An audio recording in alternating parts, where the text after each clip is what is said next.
नमस्ते दोस्तों। आज हम बात करेंगे जापान के बारे में कि कैसे जापान जो है वो बरसों पुरानी डायनेस्टीज यानी बरसों पुरानी कंट्रीज को भी ऐसे मजाक मजाक में हरा दिया करता था, जैसे कि रशिया, चाइना, अमेरिका समेत वेस्टर्न कंट्रीज।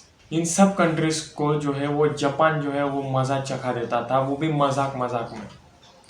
ये सब कैसे पॉसिबल कर पाता था जापान, आइए जानते हैं आज के इस वीडियो में। वैसे जापान की हिस्ट्री काफ़ी पुरानी है, एंशियंट जापान, क्लासिकल जापान। लेकिन हम लोग आज शुरुआत करेंगे मिलिट्री सोमुराई से। मिलिट्री सोमुराई क्या था? मिलिट्री सोमुराई एक डिक्टेटरशिप थी मिलिट्री की जापान में। 1150 में वहाँ के जो किंग थे उनको वहाँ की लोकल मिलिट्री जो है वो उनकी अधिकारों को छीन लेते हैं, यानी कि जो राजा था अब वो सिर्फ नाम का राजा रह गया था। उसी तरह पूरी जो सत्ता थी वो अब सिर्फ मिलिट्री सोमुराई के हाथों में थी, मिलिट्री के हाथों में थी। मिलिट्री डिक्टेटरशिप थी वहां पे। शोगुन एरा को लीस्ट डेवलप कैटेगरी में माना जाता है जापान में। शोगुन एरा बेसिकली जापान के छोटे छोटे फ्यूडल्स लॉज हुआ करते थे, यानी कि छोटे छोटे टुकड़े हुआ करते थे, छोटे छोटे टुकड़े हुआ करते थे, छोटे छोटे जमींदार हुआ करते थे, जो अपनी तरह से अपने मन के हिसाब से जो टैक्स लगे वो टैक्स अपने मन के मुताबिक लिया करते थे। और शोगुन एरा की गवर्नमेंट बॉडी हुआ करती थी जो कि रूल किया करती थी, और उनकी एक अपनी मिलिट्री भी हुआ करती थी। अब जापान जो है वो आइसोलेटेड था, यानी कि वो एक आइलैंड कंट्री था, तो वो बाहर नहीं निकल पा रहा था। और शोगुन एरा में जो है वो जैसा था वैसा चलते आ रहा था।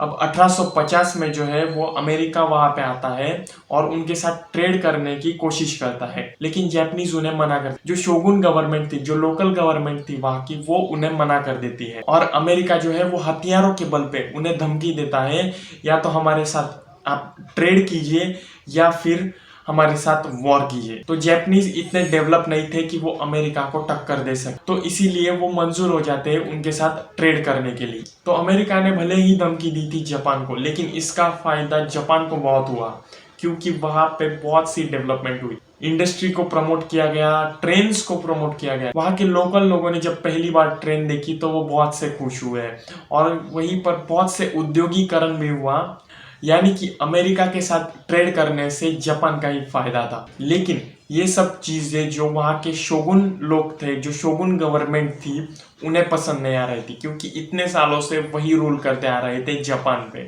तो उन्हें ये बातें पसंद नहीं आई। और वहीं पर जापान में जो है वो सिविल वॉर की शुरुआत शुरू हो जाती है, जिसका नाम दिया गया बोशिन वॉर, जो कि वहाँ की गवर्नमेंट, जो शोगुन गवर्नमेंट थी उसके और वहाँ के मोनार्क यानी वहाँ के किंग थे, जिनके हाथों में कुछ सत्ता ज्यादा नहीं थी, तो यूरोपियन कंट्रीज ने वहाँ के मोनार्क को सपोर्ट किया, और वहाँ के जो शोगुन लोग थे, शोगुन गवर्नमेंट थी, वो इस सिविल वॉर में हार जाते हैं। तो वहीं पर 1868 में जो है वहाँ पर मेजी एरा शुरू होता है। अब 1868 में जो वहाँ के किंग थे, जो वहाँ के मोनार्क थे, वो सिविल वॉर जीतते हैं, जिनका नाम था मेजी टेनो, और वो 40 साल रूल करते हैं जापान को। इन 40 सालों को सबसे ज्यादा पीसफुल साल भी माने जाते हैं जापान के, क्योंकि इसमें जबरदस्त डेवलपमेंट हुई। जापानियों को इतनी मोरालिटी सिखाई गई, इतनी सोशल रिस्पॉन्सिबिलिटी सिखाई गई कि वो सोशल रिस्पॉन्सिबिलिटीज आज तक जापानियों के खून में बसी हुई है। मेजी एरा की शुरुआत होती है और वहाँ पे उनके साथ पूरे वेस्टर्न कंट्रीज और अमेरिका का सपोर्ट था, तो वहाँ पे ज़बरदस्त इंडस्ट्रियलाइजेशन होता है, हथियारों को बनाए जाते हैं, कारखानों को बनाए जाते हैं, और जापान जो है वो ज़बरदस्त डेवलपमेंट करता है। अब जापान के पास सब कुछ था, लेकिन खेती के लिए नामात्र की ज़मीनें थी, यानी कि थोड़ी सी ज़मीनें थी।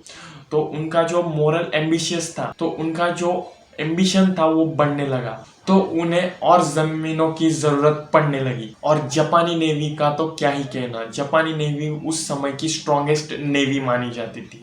अब 1894 और 1895 में जापान जो है वो चाइना की चिंग डायनेस्टी के अगेंस्ट में वॉर डिक्लेयर कर देता है। इसके अंदर में चाइना को हार का सामना करना पड़ता है, और कोरिया रीजन, जो कि आज के समय का नॉर्थ कोरिया और आज के समय का साउथ कोरिया आता है, वहाँ पे उस एरिया को जापान एक्वायर्ड कर लेता है, उस जगह को जापान जो है वो हथिया लेता है। अब 1904 और 1905 में जापान जो है वो एक और वॉर डिक्लेयर करता है, रूसो जापानीज वॉर, जिसके अगेंस्ट में मंचूरिया प्रांत जो कि कोरिया के ऊपर का पार्ट होता था उसे एक्वायर कर लेता है। और वहीं पर 30 जुलाई 1912 को जापान के 122वें किंग की डेथ हो जाती है, मेजी तेनो की डेथ हो जाती है और वहीं पर मेजी एरा जो है वो खत्म हो जाता है। फिर भी जापान जो है वो रुकता नहीं और कंटिन्यूसली डेवलपमेंट करता रहता है। क्यों?